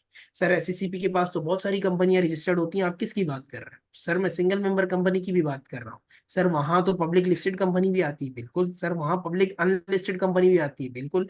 सर वहाँ प्राइवेट कंपनी भी आती है, बिल्कुल। सर वहाँ कंपनी लिमिटेड बाय शेयर्स भी आती है, बिल्कुल। Sir company limited by guarantee भी आती है। सर हर वो कंपनी जो एसएससीपी के पास रजिस्टर्ड होगी, वो इनकम टैक्स वालों के लिए पर्सन की कैटेगरी में कंपनी के तौर पे जानी जाएगी। डन हो गया। सर बैतुल सलाम ट्रस्ट, ठीक हो गया। शौकत खानम ट्रस्ट, मशहूर जमाना है। सर ये ट्रस्ट, बिल्कुल सर, ये भी कंपनी की डेफिनेशन में आता है। सर वो कंपनी तो नहीं है, वो तो एक ट्रस्ट है ना, ट्रस्ट वालों के पास रजिस्टर्ड हुआ है। सर अगेन, आप कौन होते हैं ये बात पूछने वाले? एफबीआर का किताबचा ये कह रहा है कि कंपनी, मैं किसको कंपनी कहूंगा, मैं कौन, मतलब एफबीआर वाले हैं। आप लोग की कोई हैसियत नहीं है, मैं जो कह रहा हूँ बस वो चुप करके सुनो। तो सर वो जो आपका एफबीआर है वो आपका कह रहा है कि अगर ट्रस्ट है, एनजीओ है, एनपीओ है, तो वो सब चीजें आपके पास क्या चीजें हैं, वो आपके पास कंपनी की डेफिनेशन में आती है। सर सूबाई गवर्नमेंट, केपीके, माशाल्लाह। पंजाब गवर्नमेंट जबरदस्त। तो सर ये गवर्नमेंट की भी जो है वो इनकम टैक्स पर्पस के लिए किस चीज में आती है, सर ये कंपनी की ही डेफिनेशन में। ठीक है सर, दुकानदार क्या है, फर्द वाहिद है। फर्द वाहिद जो है वो इंडिविजुअल को कहते हैं, और इंडिविजुअल आता है पर्सन में। सर ये आप इतना चबा चबा के और ये चीजें क्यों बता रहे हैं? सर ये मैं आपसे डिस्कस करूंगा, आपको याद दिलाऊंगा, आपको जो है ना वो ताने दूंगा जब हम पढ़ेंगे कौन सा इनकम फ्रॉम बिजनेस और वहाँ क्यों। क्योंकि सर अगर उसने ऑर्डिनेंस में कहीं लफ्ज यूज किया ना पर्सन का, क्या लफ्ज यूज किया, पर्सन का, तो सर इसका मतलब वो तीनों की बात कर रहा है। किसकी बात कर रहा है? तीनों की बात कर रहा है। डन हो गया। सर अगर उसने किसी जगह पे कंपनी का लफ्ज यूज किया है ना, तो उसका मतलब वो सिर्फ कंपनी से मुखातिब है, बाकी उसने इंडिविजुअल और पार्टनरशिप को छोड़ दिया, उसने कहा जाओ भाड़ में, मैं सिर्फ कंपनी की बात कर। डन हो गया। तो सर ये अल्फाज की बड़ी अहमियत है, अगर पर्सन लिखा हुआ है तो उसका मतलब तीनों, अगर कंपनी लिखा हुआ है तो उसका मतलब ये। अभी आप में से जो लोग प्रैक्टिशनर्स हैं, अभी कोई साहब बता भी रहे थे फाइवर वगैरह पे, शायद उनकी नॉलेज में हो, या दूसरे प्रैक्टिशनर जो हमारे साथ इस वक्त मौजूद हैं, 350 का जो आजकल वो बड़ा मसला चला हुआ है, जो आपका बैलेंस शीट वगैरह जमा करवानी है सेल्स टैक्स में, सर वो एसआरओ के अंदर देखे उन्होंने बाकायदा पर्सन भी लिख सकते थे, लेकिन उन्होंने क्या लिखा, इंडिविजुअल और एसोसिएशन ऑफ पर्सन और कंपनी हैविंग वन शेयर। ठीक हो गया, हैविंग वन मेंबर और हैविंग वन शेयर होल्डर। ठीक हो गया सर। इसका मतलब कि उन्होंने स्पेसिफाई कर दिया कि फर्द वाहिद, पार्टनरशिप और कंपनी वाली ये कैटेगरी। तो सर जहां लफ्ज पर्सन लिखा होगा तो उसका मतलब तीनों, और जहां स्पेसिफिक लफ्ज लिखा होगा इसका मतलब वो स्पेसिफिक लफ्ज के कॉन्टेक्स्ट में बात हो रही है। ठीक है। अच्छा सर, बाज औकात ये भी होता है कि हमें नहीं समझ आता कि ये बंदा इंडिविजुअल में होगा, एओपी में होगा या कंपनी में होगा। कैसे? सर एक डिपार्टमेंटल स्टोर है हमारे इलाके में, वो 4 लोग चला रहे हैं। कैसे सर 4 लोग चला रहे हैं? सर एक बंदे के, 2 बंदों ने इन्वेस्टमेंट डाली हुई है और 2 बंदे दिन भर ड्यूटी करते हैं, तो चारों उसमें पार्टनर बने हैं। सर उसका पार्टनरशिप बनेगा? बिल्कुल बनेगा। क्यों? क्योंकि सर चारों ने अपना खून पसीना लगाया हुआ है उसमें और वो कमा रहे हैं पैसे, तो सर वो पार्टनरशिप बन जाए। सर दिल्ली के कोने पे एक दुकान है, वो तो चाचा शकूर की है और चाचा शकूर एक ही आदमी है, तो सर वो चाचा शकूर इंडिविजुअल की कैटेगरी में आएगा। ठीक हो गया। Sir Imtiaz super store, Chase Up private limited, Imtiaz super store तो खैर आज भी इंडिविजुअल नहीं है, Chase Up private limited. Sir Chase Up तो एक डिपार्टमेंटल स्टोर है, लेकिन उन्होंने अपनी कंपनी के तौर पे अपने आप को एसएससीपीए में रजिस्टर करा। तो लाजमी नहीं है कि सर वो आप उस चीज को देखते हुए कहें कि यार ये इंडिविजुअल में आएगा या एसोसिएशन में आएगा। डिपेंड करता है उसकी फैक्चुअल पोजीशन भी क्या है। राइट। क्यों फलक शेर साहब, आपने क्यों क्लास एंड करने का पूछा है? खैरियत?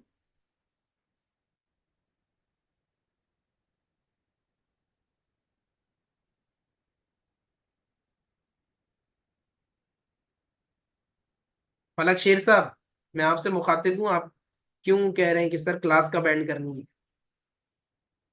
मजा नहीं आ रहा आपको या बोरियत हो रही है?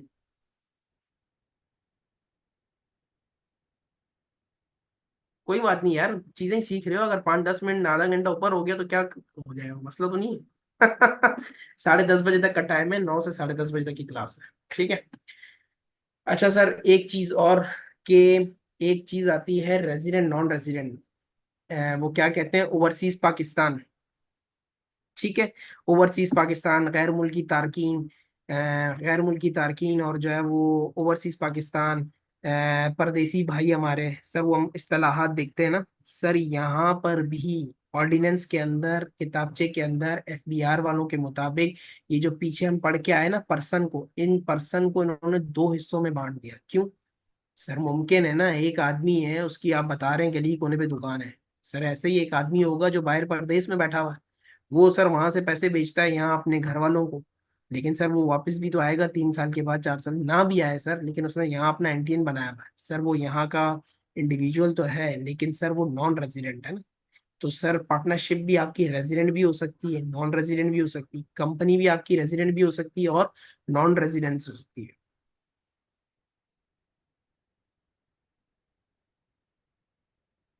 ठीक हो गया। थैंक यू जी। अच्छा पर्सन में भी रेजिडेंट और नॉन रेजिडेंट, इसी तरीके से सर जी इंडिविजुअल भी रेजिडेंट भी हो सकता है आपका, नॉन रेजिडेंट भी हो सकता है, एसोसिएशन और पर्सन भी आपकी रेजिडेंट भी हो सकती है और नॉन रेजिडेंट भी हो सकती है, कंपनी भी आपकी रेजिडेंट भी हो सकती है और नॉन रेजिडेंट। सर ये रेजिडेंट नॉन रेजिडेंट का चक्कर थोड़ा आप समझाएंगे क्या कहना चाह रहे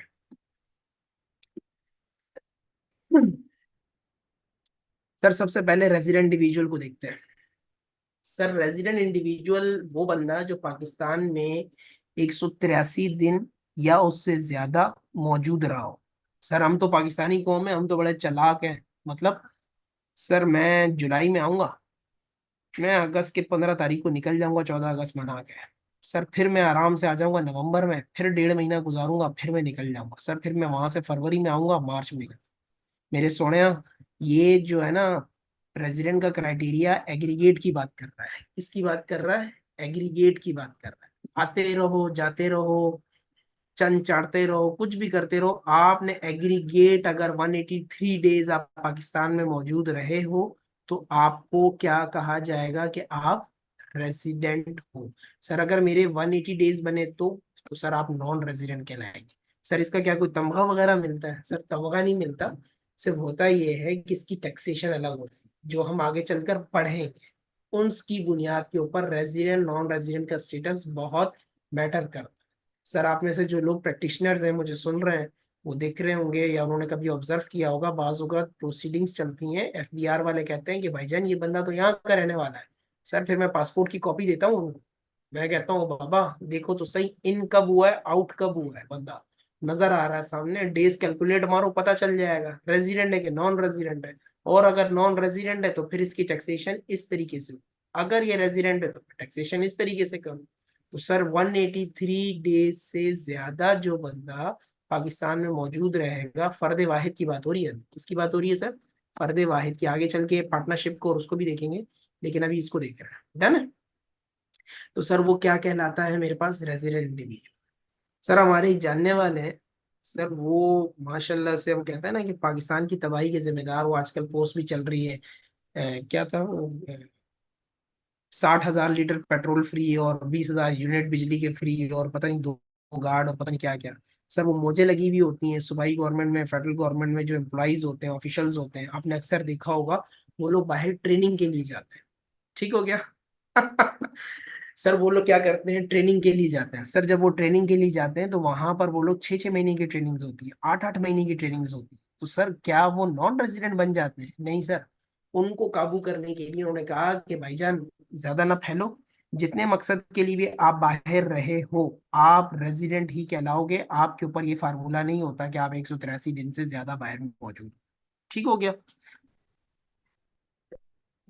अच्छा सर, इसके अलावा एक और चीज भी इसके साथ शामिल हुई है। लोग हैं पाकिस्तानी, आपको पता है जब तक हम जुगाड़ ना करें हमें रात को नींद नहीं आती। ठीक हो गया। तो खैर वो पाकिस्तान में नहीं, पूरी दुनिया में ही ऐसे लोग मौजूद हैं। हमारा मुल्क माशाल्लाह बहुत अच्छा है, और अल्लाह इसको अच्छा और कायम दायम ही रखे। सर जी ऐसा भी मुमकिन है कि एक बंदा सबको चुकमा दे रहा है, FBI वालों को भी उसने वहां पंगा डाला हुआ है, M6 वालों को भी उसने पंगा डाला हुआ है, पाकिस्तान में भी उसने पंगा डाला हुआ है। कहीं पर भी वो ऐसा अपनी ट्रेवलिंग कर रहा है कि कहीं पर भी वो जो है वो 182 दिन होते ही नहीं उसको, 182 दिन होते ही नहीं है उसको, और वो घूमे जा रहा है सर, घूमे जा रहा है, घूमे जा रहा है, घूमे जा रहा है, घूमे जा रहा है। तो सर इसका मतलब ये हुआ कि वो किसी भी कंट्री का रेजिडेंट तो बनेगा ही नहीं, क्योंकि 182 दिन से कम होता है। फिर फुड़क के नाइजीरिया, ऑस्ट्रेलिया, ब्राजील, इधर उधर घूमे जा रहा है पूरे साल में, ताकि मैं कहीं भी ना रहूं। वो होते हैं ना, वो क्या कहते हैं उसको, मैं जो धरने में सुना था कैसीनो की अंदर मनी लॉन्ड्रिंग हो रही है, सब चीजें हो रही हैं। तो सर ऐसा कोई अगर पाकिस्तानी सिटीजन जो कि ट्रेवलिंग कर रहा है और किसी भी कंट्री के अंदर वो 182 दिन से ज्यादा नहीं रह रहा, और किसी कंट्री का वो रेजिडेंट भी नहीं है, तो सर वो भी आपका क्या कहलाएगा? रेजिडेंट इंडिविजुअल कहलाएगा। सर ये कहने को तो आपके पास सामने ये 3 टिक्स लगे हुए हैं ना, मैंने आपको बड़ी एग्जांपल दे के बड़े फ्रेंडली वे में चीजें बताई। सर ये सारी चीजें कहाँ लिखी हुई हैं? सेक्शन 82 के अंदर लिखी हुई। कहाँ लिखी हुई? सेक्शन 82 के अंदर। डन हो गया। सर ये सारी चीजें वहां लिखी हुई हैं और वहां उन्होंने इन सब चीजों को कवर किया। अब समझ में आया सर पर्सन का मतलब? ना ना ना फलक शेर साहब, ना ना प्लीज ये ना करें।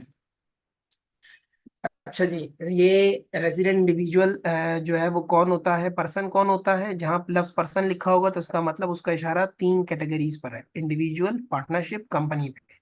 अब जो इंडिविजुअल है, पार्टनरशिप है, कंपनी है, वो आपका जो है वो रेजिडेंट भी हो सकता है और नॉन रेजिडेंट भी हो सकता है। डन हो गया। इंडिविजुअल में रेजिडेंट का क्राइटेरिया क्या है वो बता दिया। सर मेरा CNIC बना हुआ है लेकिन मैं दुबई में बैठा हूँ, सर वो अपने पास रखे, उसका मेरे से कोई वास्ता नहीं है CNIC का। मेरा फार्मूला ये है, 183 दिन से ज्यादा पाकिस्तान में मौजूद हो तो रेजिडेंट बन गए हो आप, बस ये मेरा फार्मूला है।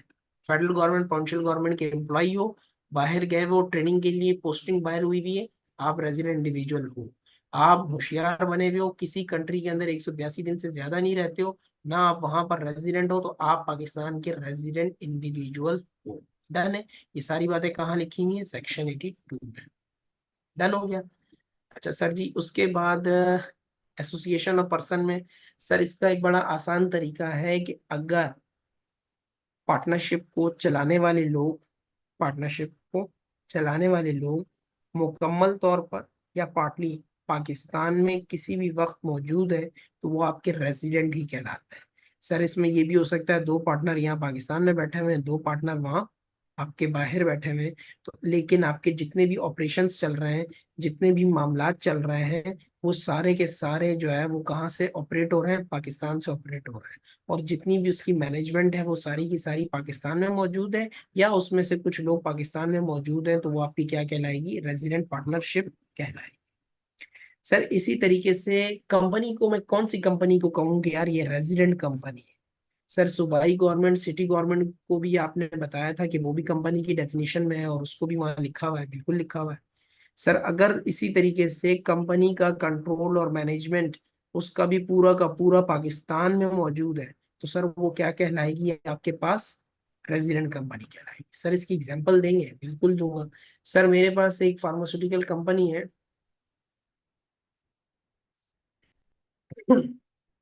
सर इसाक साहब, इस पे मैं आऊंगा क्लास के आखिर में। क्वेश्चन इस तरह के संभाल के रखें, इसको हम क्लास के आखिर में डिस्कस करेंगे। अच्छा सर, कंपनी है मिसाल के तौर पे, उसमें बोर्ड ऑफ डायरेक्टर्स में मिसाल के तौर पे 8 लोग शामिल हैं। 8 के 8 पाकिस्तान में मौजूद है। 8 के 8 उनके day to day running operations को मैनेज करते हैं, कंट्रोल करते हैं, डिसीजन मेकिंग करते हैं। वो कंपनी पाकिस्तान के कानून के मुताबिक बनी हुई है। सर अभी तो आप ऊपर कह रहे थे कि ये स्लाइड के अंदर हमें कि कहाँ गया, ये रहा। आप कह रहे थे कंपनी की डेफिनेशन में सब लोग आते हैं, ट्रस्ट भी आता है, एनपीओ भी आता है, सोसाइटी भी आती है। तो सर मैं यही अर्ज कर रहा हूँ, पाकिस्तान के किसी भी कानून के मुताबिक बनिए। ट्रस्ट जो है वो कहाँ पर आते हैं? आपके किसी एक ट्रस्ट एक्ट जो अब हर सुबह ने अपना प्रोमलगेट कर दिया है, उसके मुताबिक वो रजिस्टर्ड होते हैं, तो भी आपके पास क्या कहलाएगा? रेजिडेंट कंपनी कहलाएगी। उसका कंट्रोल और management of the matters of company पूरा का पूरा पाकिस्तान में सिचुएटेड है, तो वो आपकी क्या कहलाएगी? रेजिडेंट कहलाएगी। ठीक हो गया। अच्छा सर जी, टैक्स हेयर, पर्सन, रेजिडेंट, नॉन रेजिडेंट, ये स्लाइड्स भी आपसे शेयर कर लूंगा। ये चीजें आपको क्लियर हैं यहाँ तक? सबको कोई कंफ्यूजन तो नहीं है? आगे चलूं या आज के लिए इतना ही बहुत है?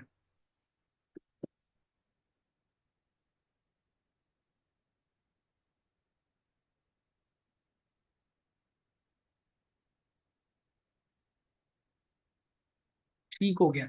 सर जी इसको यहाँ तक रखते हैं। कल नेक्स्ट क्लास में इंशाल्लाह जब सैलरी क्लास शुरू करेंगे तो ये हेड्स ऑफ इनकम को और इसको मैं थोड़ा सा आपके साथ फिर मजीद करके इंशाल्लाह वो जो है वो उसको हम देखेंगे करने के लिए। ठीक हो गया। तो इसको थोड़ा सा देखेंगे, पहली क्लास है, थोड़ा आहिस्ता आहिस्ता करके करेंगे, तो एब्जॉर्ब करने में भी आपको आसानी रहेगी, वरना सारा एक ही दफ़ा सीख लेंगे तो शायद फिर हमारी दुकान बंद हो जाएगी। ऐसा नहीं होता। खैर जस्ट किडिंग।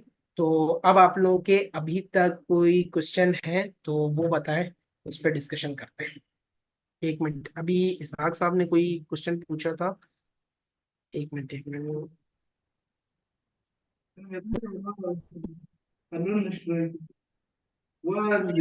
हसीब गुजर साहब, thank you thank you. Sir non resident individual बस वही हैं जिनके पास पीओसी, पाकिस्तान ओरिजिन कार्ड है, उनकी काउंटिंग 182 के हिसाब से, या जस्ट कोई भी जो पाकिस्तान से बाहर 183 डेज के लिए रहे वो नॉन रेजिडेंट। सर अभी आपके पास सामने मैंने सेक्शन रखा था, उस सेक्शन में कहीं भी पीओसी का जिक्र नहीं है। वहाँ क्राइटेरिया 183 डेज का है।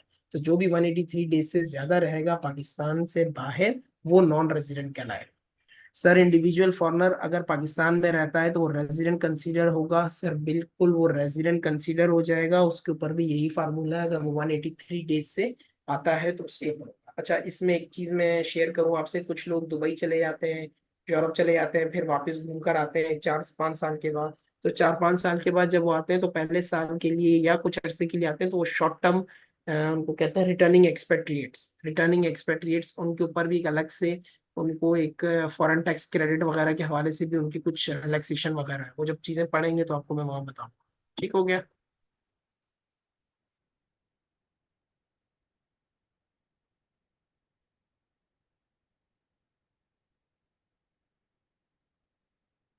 काशिफ साहब कह रहे हैं सर एओपी कंपनी अगर प्राइवेट लिमिटेड में चेंज करना हो तो क्या करना होगा और इससे क्या फायदा होगा?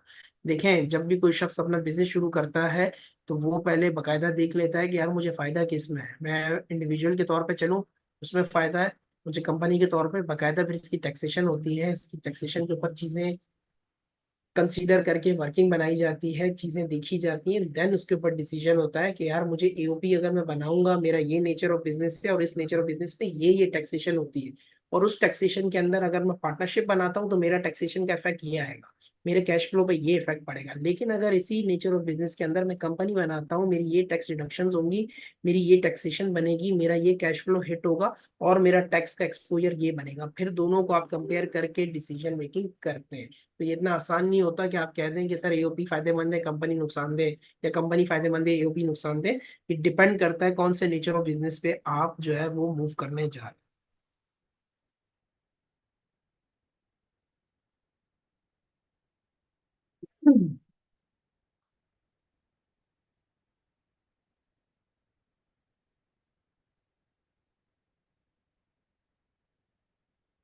नहीं नहीं, उस इंसान का आप कुछ ना करें, वो भी इनकम टैक्स में आते हैं। हाउस वाइफ की भी अगर कोई इनकम है या कुछ है तो आप उनको भी जो है वो इंडिविजुअल के तौर पर रजिस्टर करवा सकते हैं। उमैश नहीं, यहाँ पर अभी 7 ये अपनी रिवाइज करो, बाद में हम पूछेंगे, इसको करेंगे। सर क्लास कितनी दिन हुआ करेगी, वीक में टाइमिंग 9 to 10:30 PM ही होगी। अच्छा यार, क्लास जो है वो 9 to 10:30 ही होगी। मैंने कल भी ये बात की थी, आज ही मुझे क्लास के जो एडमिनिस्ट्रेटर है हमारे इंस्टीट्यूट के, वो यही बार बार फोकस कर रहे थे, सर आप थोड़ा प्लीज़ जल्दी आ जाया करें, प्लीज़ जल्दी आ जाया करें। तो मेरी आप लोगों से भी गुजारिश है कि आप लोग भी टाइम पे आ जाएं। लेकिन अगर किसी दिन मैं मौजूद नहीं हूँ तो चैट बॉक्स के ऊपर बम्बारमेंट नहीं कर देना कि सर नहीं आया, सर नहीं आया, सर नहीं आया। ठीक है, तो थोड़ा वेट कर लेना, मैं आऊँगा ज़रूर और ज्वाइन करूंगा, लेकिन थोड़ा सा सब्र तहमुल के साथ। ठीक है, लेकिन आप लोगों ने टाइम पे ज्वाइन करना है। ठीक हो गया। अच्छा जी सर, सोलर इंपोर्ट का बिजनेस है। सोलर इंपोर्ट का बिजनेस है तो बॉस इसके अंदर फिर चीजें देखनी पड़ेंगी ना। अब आप इंपोर्ट के ऊपर पार्टनरशिप को क्या टैक्स लगता है, और उसके अलावा कंपनी के केस में उसके ऊपर क्या आपके ऊपर टैक्स लगता है, फिर मिनिमम टैक्सेशन आ जाती है। तो ये पूरी प्रॉपर इसकी एक वर्किंग होती है। इतना आसान नहीं होता कि वन लाइनर में आपको एग्जांपल दी, बहुत सारी चीजें देखनी पड़ती हैं। लेकिन अगर आप इंडिविजुअल के तौर पर चला रहे हैं और छोटा मोटा कारोबार है तो इंडिविजुअल में उसको चलाएं, ज़्यादा बेहतर है। लेकिन अगर आपका बड़े लेवल पे कारोबार है, बाकायदा मल्टीनेशनल्स के साथ आप एंगेज हैं, तो फिर आपको जो है वो क्या कहते हैं, कंपनी ही बनानी चाहिए। लेकिन अगेन ये पूरा आपकी फिजिबिलिटी बनेगी, कैश फ्लोज बनेंगे, टैक्स एक्सपोजर बनेगा, टैक्स की कलेक्शन डिडक्शन, क्योंकि रेट्स अलग अलग है, इंडिविजुअल पे रेट्स अलग होते हैं, इंडिविजुअल और एओ पे रेट अलग होते हैं, कंपनी पे रेट अलग होते हैं। तो वो सब चीजें भी आपको कंसीडर करके फिर उसका सही इम्पैक्ट आपको निकालना हो। सर वीक में क्लास 2 दिन होगी, वेडनेसडे और थर्सडे होगी। ये भी पॉसिबल ये भी पॉसिबल है कि मैं किसी दिन एक आध क्लास कोई ऑफ कर दूं। ठीक है, वो भी आपने शोर नहीं मचाना है, क्योंकि मैं अगर आगे पीछे हुआ या क्लास ऑफिस में मेरा अगर कोई लेट सेटिंग्स हुई तो एक आध दिन में हम क्लास ऑफ कर सकते हैं, लेकिन ऐसा हर बार नहीं होगा। कभी once in a blue moon अगर हो गया तो वो भी हो सकता है। ठीक है। नहीं जी, फ्राइडे और सैटरडे नहीं हो सकता, क्योंकि मेरी कुछ और क्लासेस हैं, कुछ और कमिटमेंट्स हैं, तो सैटरडे नहीं हो सकता। इसको हम थर्सडे फ्राइडे कर सकते हैं या वेडनेसडे थर्सडे, जो भी है वो तो एडमिनिस्ट्रेशन से ही पूछ के फिर उसके ऊपर सर करेंगे। मुझे कुछ क्वेश्चंस करने हैं, कर सकता हूँ सर जी। सर कुछ क्वेश्चंस करने हैं। एक तो पहला ये कि जो नॉर्मल टैक्स ईयर आपने बताया सर, तो स्पेशल टैक्स ईयर की तो आपने एग्जांपल दी है सर कि जिस तरह शुगर मिल्स वगैरह हैं तो ये इसमें फॉल करती हैं। But sir normal tax year में कोई एग्जांपल्स काइंडली दे दें कि कौन कौन से, जिस तरह इंडिविजुअल्स हैं या कौन से लोग हैं जो नॉर्मल टैक्स ईयर में फॉल करते हैं। और हमें सर कैसे पता चलेगा कि किसके ऊपर कौन से टैक्स ईयर की एप्लीकेबिलिटी है सर, ताकि उसके हिसाब से उससे फाइनेंशियल स्टेटमेंट जो है वो अक्वायर की जा सके सर। काइंडली ये थोड़ा ठीक है, ठीक है, थैंक यू। फाइनेंशियल स्टेटमेंट जब बंदा आपके पास लेकर आएगा ना, तो वो जैसे अगर आप, मैंने कल आपसे अर्ज किया था कि आप स्टॉक एक्सचेंज की वेबसाइट पे जाएं, वहाँ पे तमाम लिस्टेड कंपनीज की जो है वो फाइनेंशियल स्टेटमेंट पड़ी होती है। आप बैंक्स के उठाएंगे ना तो उन्होंने बनाई 12 महीने के होंगे, और उनके 12 महीने कब से कब होते हैं, जनवरी से लेके दिसंबर तक। वहीं आपको पता चल जाएगा कि यार इस बंदे का स्पेशल टैक्स ईयर है। ठीक हो गया। आप फार्मास्यूटिकल के उठाएंगे ना फाइनेंशियल स्टेटमेंट, उन्होंने भी जनवरी से दिसंबर तक बनाए होते हैं, वहीं से आपको पता चल जाएगा यार इसका स्पेशल टैक्स ईयर है। ठीक हो गया। अब इसी तरीके से अगर आप किसी मैन्युफैक्चरिंग कंसर्न का उठाएंगे ना तो उसका जुलाई टू जून होगा, तो वहां से आपको पता चल जाएगा कि ये आपका नॉर्मल टैक्स ईयर है। ठीक हो गया। असद इसहाक साहब हेड ऑफ इनकम को आईआरएस पे प्रैक्टिकली भी करवाएंगे। सर मैं आपसे स्क्रीनशॉट शेयर कर लूंगा, लेकिन आप जिस तरह की डिटेल चाह रहे हैं कि मैं एक एक चीज को फिगर पुट अप करूं, नहीं, मैं आपको टोटल बता दूंगा कि ये इस तरीके से फ्लो बनता है। प्रैक्टिस आपको नहीं करवाऊंगा, लेकिन आपसे स्क्रीनशॉट आपसे शेयर कर लूंगा, आपको एक ओवरव्यू दूंगा लास्ट।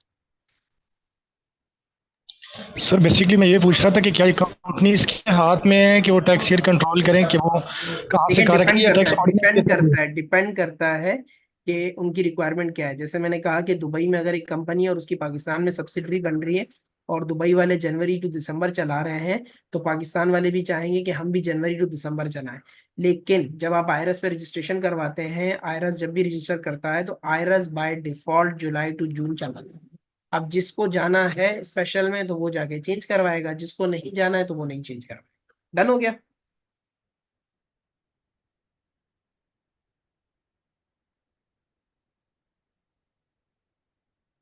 शब्बीर साहब थोड़ा हौसला आ गया, सब चीजें आपको करवाएंगे यार।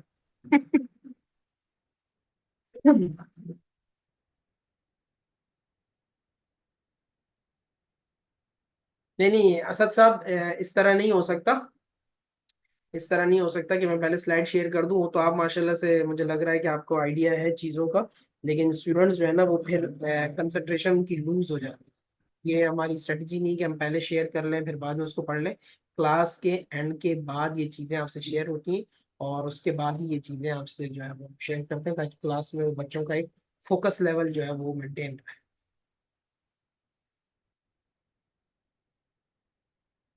फैजान अली साहब थोड़ा हिला जुला करें, घुटनों में आपके जो है ना वो दर्द शुरू हो जाएगा अगर आप ऑनलाइन ही सारे काम करेंगे। बाजू का जाना भी पड़ता है, देखना भी पड़ता है वहाँ पे। सज्जाद हुसैन साहब मैंने ग्रुप में शेयर कर दी थी, ग्रुप चेक कर लें जरा आप।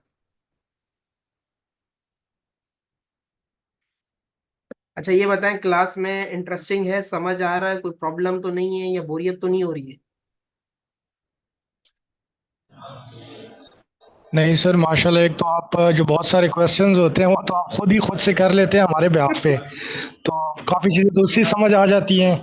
तो फिर दूसरा जो होती है वो आप एग्जांपल दे देते हैं, और आज तो जिस तरह आपने बताया, साथ में आप स्क्रीन भी शेयर करते जा रहे थे और रेलेवेंट चीज़ें जो जिस तरह आपने ऑर्डिनेंस दिखाया सर, ऑब्वियसली उसको रीड करना तो एक और चीज़ है, बट जो आपने जिस तरह बताया कि आप अगर इसको पढ़ना चाहें और जो रेलेवेंट चीज़ें हैं, और सबसे जो एक मेन चीज़ आपने बताई कि रटने का प्रेशर आपने नहीं लेना, किसी को रटना नहीं है, जस्ट आपको पता होना चाहिए कि कौन सी चीज़ कहाँ पे है और इसका मकसद क्या है। बिल्कुल तो बिल्कुल। बहुत इंटरेस्टिंग है सर, ओवरऑल क्लास बहुत अच्छी जा रही, मैं तो बिल्कुल बेसिक लेवल का लर्नर हूँ सर, तो अल्हम्दुलिल्लाह सर, बहुत ठीक है। सर मेरा भी कुछ बैकग्राउंड नहीं आपका इसाक है साहब। इस सब चीज का, बट आप जब देते हैं एग्जांपल्स तो काफी बेहतर समझ में आता है। अच्छा अच्छा, थैंक यू जी, थैंक यू थैंक यू। नहीं असद इसाक साहब, ये मुलाकात इंशाल्लाह देर पा रहेगी, बेफिक्र रहे।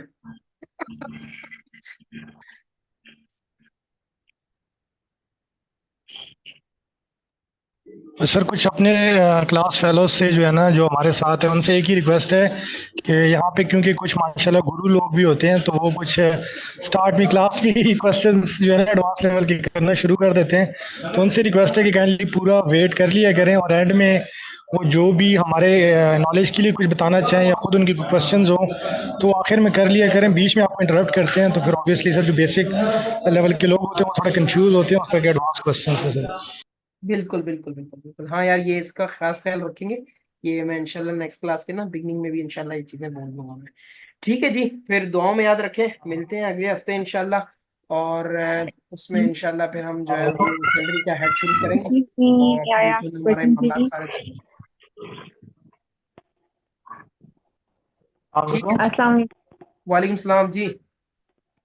सर, मैं काफी देर से रेट नहीं कर रही थी, आप अच्छा तो रिस्पॉन्स मैंने कर चैट रहे थे। बॉक्स ओपन किया हुआ है, मैंने देखा नहीं, हाँ sorry. Sir, it's okay. Sir मैं ये पूछना चाह रही हूँ कि एनटीएन नंबर क्या हर बंदे को लेना होता है, या कुछ इसके क्राइटेरिया है कि हर बंदे को नहीं लेना, जिसकी इनकम बिलो 6 लाख है तो उसको भी नहीं लेना चाहिए, या एनटीएन ये लेना हर बंदे को जरूरी है? जी जी जी। अच्छा ऐसा है कि पाकिस्तान में 22 करोड़ लोग मौजूद हैं। पाकिस्तान में 22 करोड़ लोग मौजूद हैं, हर बंदे को एक शनाख्त दी हुई है गवर्नमेंट ने। वो क्या शनाख्त है? एक शनाख्ती कार्ड नंबर है। ठीक हो गया? सीएनआई है। वो सीएनआईसी नंबर उस बंदे की डिटेल से टैग्ड है।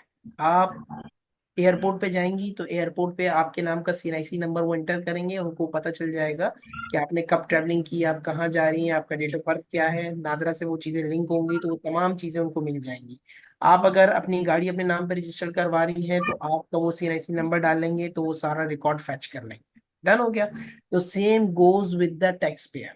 एफबीआर के पास बाकायदा एक डेटाबेस मेंटेन होता है। एफबीआर 22 करोड़ लोगों के लिए बना हुआ है। अगर वो हर बंदे का नाम रखें, गुलसमरीन अगर मिसाल के तौर पे पाकिस्तान में 10-12 होंगी, या जितनी भी होंगी, या जोएब अख्तर सब जितने भी होंगे, तो वो कैसे मैच करेंगे? उन्होंने हर बंदे को एक पर्टिकुलर नंबर असाइन किया हुआ है, जिसको कहते हैं नेशनल टैक्स नंबर।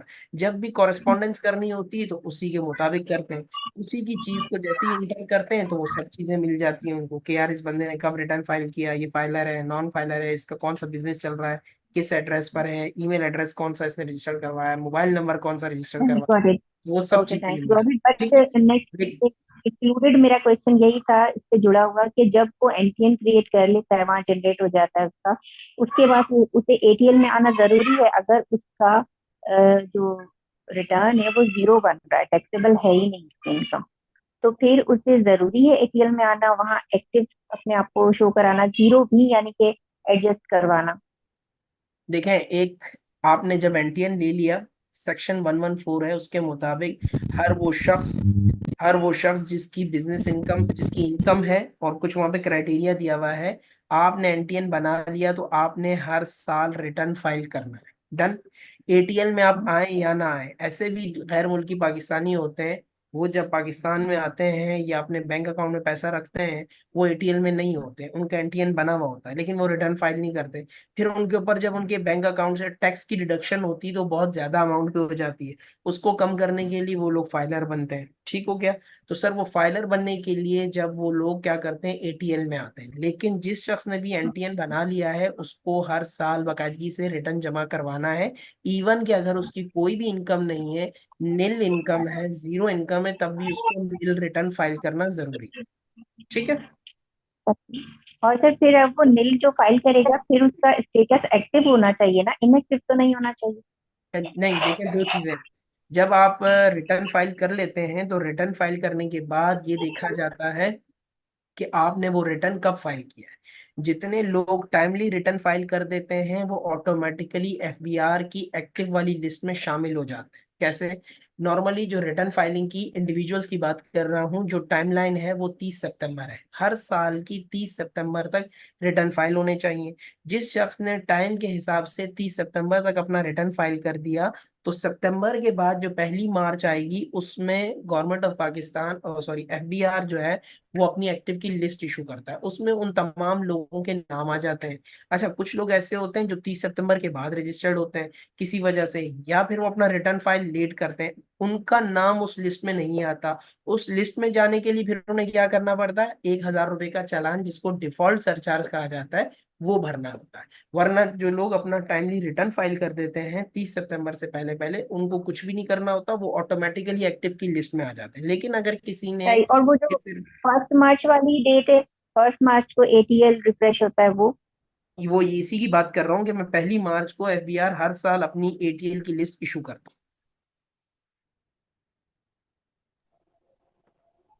अस्सलाम हूँ। वालेकुम सलाम जी सर। सर, क्या हाल है? Thank you. ठीक, वेलकम जी असद अबीब साहब। सर, तो मैंने आपको मैसेज किया था, 2-3 मैसेज ड्रॉप किए थे।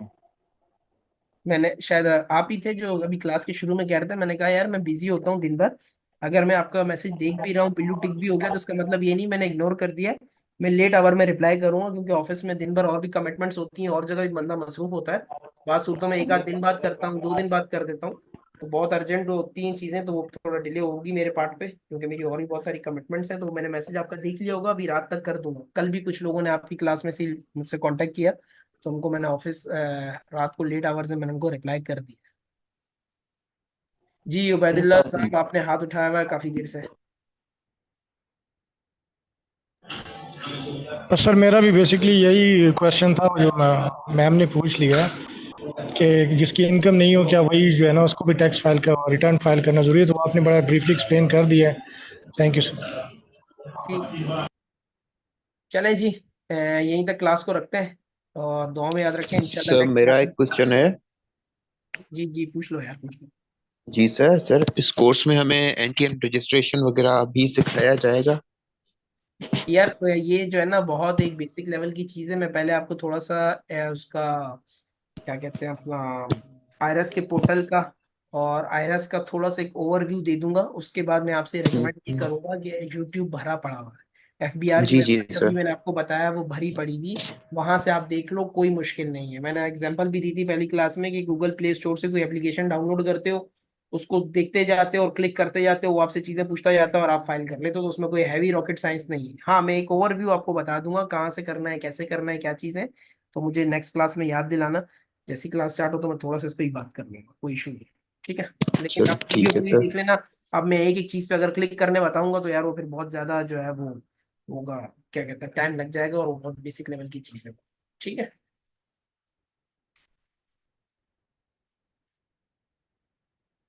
चलें जी, अल्लाह हाफिज, अपना ख्याल रखिएगा। ओके जी, अल्लाह हाफिज, अल्लाह हाफिज।